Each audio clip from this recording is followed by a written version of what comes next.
Fighting has flared up in the Eastern Democratic Republic of Congo, where soldiers are battling M23 rebels on several fronts.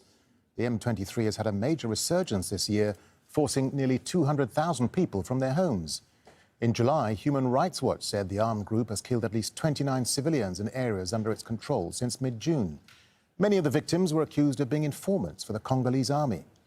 M23 has blamed other armed groups for the killings.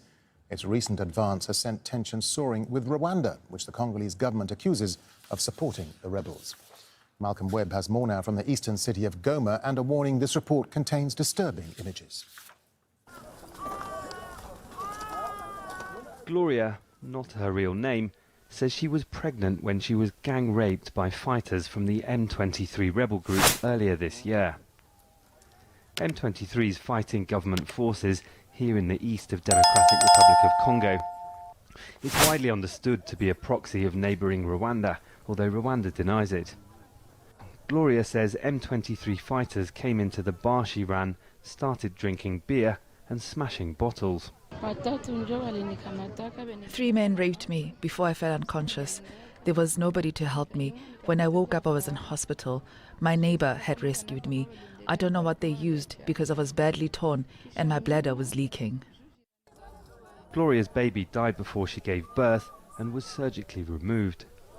Now she's joined the nearly 200,000 people who've fled their homes. The conditions in the camps are bad. There isn't enough food or clean water, and the shelters don't keep out the rain. And while Congo's army and most of its armed groups are accused of widespread rights abuses, the fact that tens of thousands of people have chosen to come here, leaving behind their homes and their farms, gives some indication of just how scared they are of M23. Rwanda's army and the armed groups it supported have been accused of carrying out massacres and rights abuses in eastern Congo since the 1990s. It's always denied the allegations. Rwandan soldiers were photographed with M23 fighters 5 months ago. We asked M23 about reports of rights abuses. Its spokesman sent this video clip denying all the allegations made in this story. Who are these people? There are so many people who are extremists. They are talking nonsense to destroy us. They are working with the government. When Congo's army defeated M23 9 years ago, we filmed the bodies of prisoners tied up and shot dead in the bases they'd fled. Some of the prisoners appeared to have been kept in pits in the ground, which is what this man says M23 did to him earlier this year.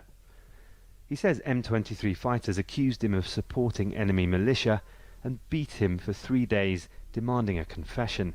Then he says he was tied up and thrown in a pit with other prisoners for 3 weeks before being released. His wife thought he was dead. You can lean on one way or the other, but you cannot lie down and rest. When it rains, the water comes in. We were looking like pigs because of the mud in the pit. Once a day, the guard unties one arm and takes the 2 or 3 prisoners to the toilet. This is the life we suffered. This school classroom is home for now. Outside, others are sleeping in shelters made on broken rocks.